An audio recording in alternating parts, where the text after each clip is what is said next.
There is a sense in which Pakistan itself sowed the seeds for the war that it is now having to fight. Remember, its governments once allied itself with the Taliban, and now its foot soldiers are having to pay a deadly price for that alliance of old. They've been very busy of late in the Rawalpindi military hospital. The Pakistani army is finally taking the fight to the Taliban, and these soldiers are paying the price in fractured bone and blood. Soldier, what's at stake in this battle? We have to finish these individuals, only then we can have a peaceful life over here. Pakistan's biggest enemy today is no longer India, but the homegrown extremists and their suicide bombs. Welcome to the city of roadblocks. You're not supposed to film the building behind the trees, the headquarters of the ISI, the intelligence agency whose dark arts have left an unintended and deadly legacy.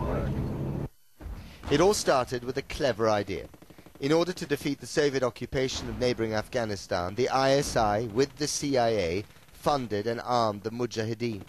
Then they helped to create the Taliban, an army of young zealots that would impose order, but also fundamentalist Islam. Hello, hello. One of the godfathers of this strategy is the pensioner playing with his great-grandson. Meet General Hamid Gul. He used to run the ISI. Did you not create a monster that this country can no longer control? The Pakistani Taliban? No, we can control. There is no problem. You will see, we will control it. And we will fling it back in the face of our enemies.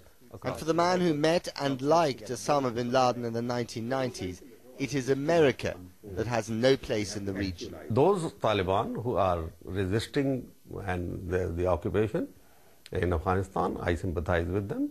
I stand by them because their cause is right. They want exactly like they fought Soviet Union for two reasons, that their freedom must be preserved and the occupation forces must go, vacate their aggression. So you would equate the Americans today with the Soviet Union in the 1980s? Absolutely, there is no doubt about it, of course. Opinions that have earned him a place on the US terror watch list.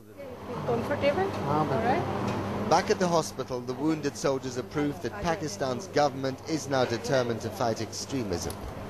But in this complicated neighborhood, today's cure can so easily become tomorrow's curse.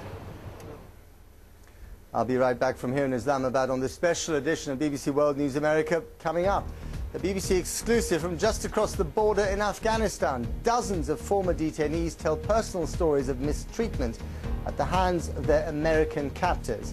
Welcome back to BBC World News America. Both here in Pakistan and across the border in Afghanistan, the military strategy goes hand in hand with a campaign to win the trust and the goodwill of local people.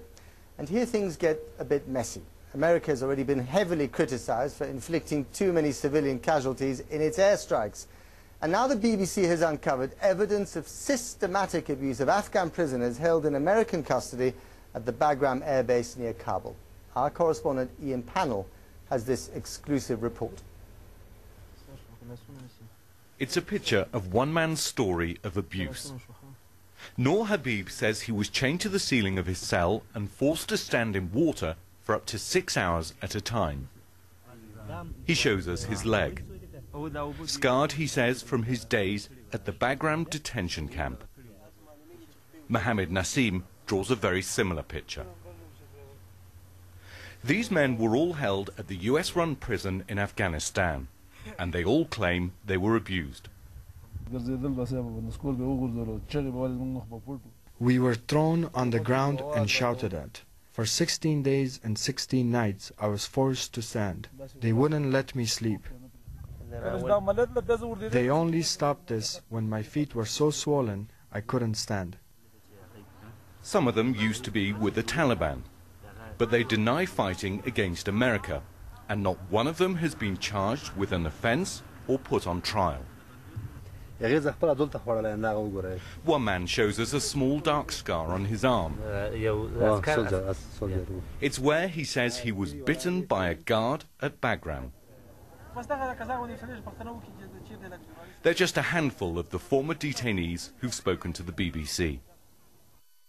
We've interviewed 27 people about their detention and interrogation at Bagram, all held at periods over the last 8 years. A number of allegations are repeated again and again. Physical abuse, being hit or beaten, forced to stand for hours or adopt stress positions. Some say they were forced to undress, in some cases in front of female soldiers. They talk of being deliberately deprived of sleep for days, that dogs were used to frighten or intimidate, and four say they were threatened with death at gunpoint. They put a pistol in my ear. They said I had to speak or be shot. They put guns to your head and threatened you with death. They played very loud music and put medicine in our drinks to prevent us from sleeping while they interrogated us. They kicked me, beat me, tortured me. I was injured, and they hit me on my wounds. No one would treat animals this way. They shoved us against the wall. They pushed us to the ground. Then they picked us up and pushed us down again.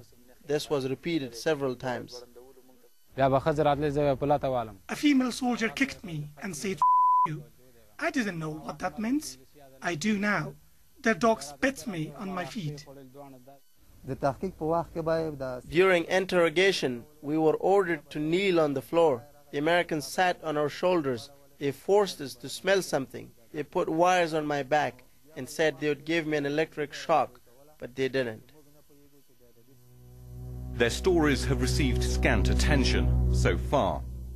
Now, for the first time, the US government is being taken to court to force it to give background detainees something those at Guantanamo have: the right to a trial.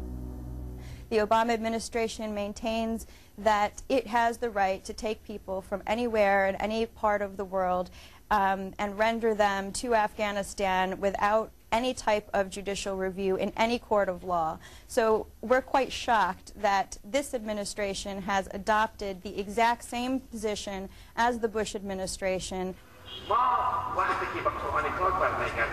These revelations come at a time when President Obama is trying to reset America's relationship with the Muslim world.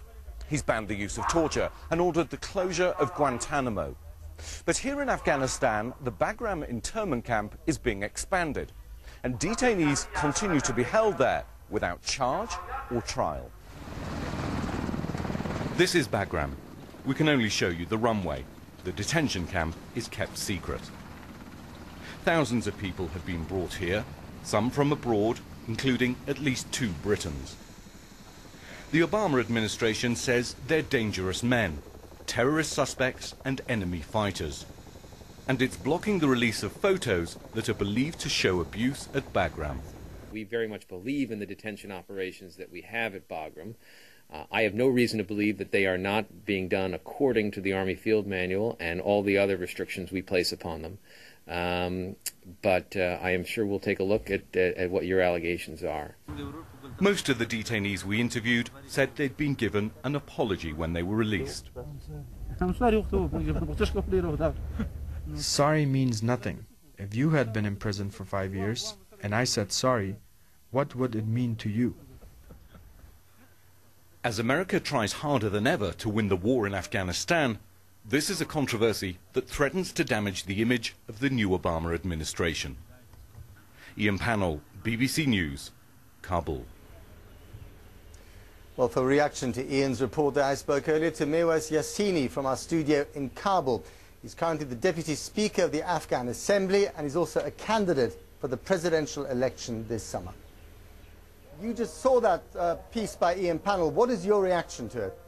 Thank you very much. My reaction is that those detention centers are basically illegal from the Afghan standpoint, and it is damaging the general image of the United States in the region.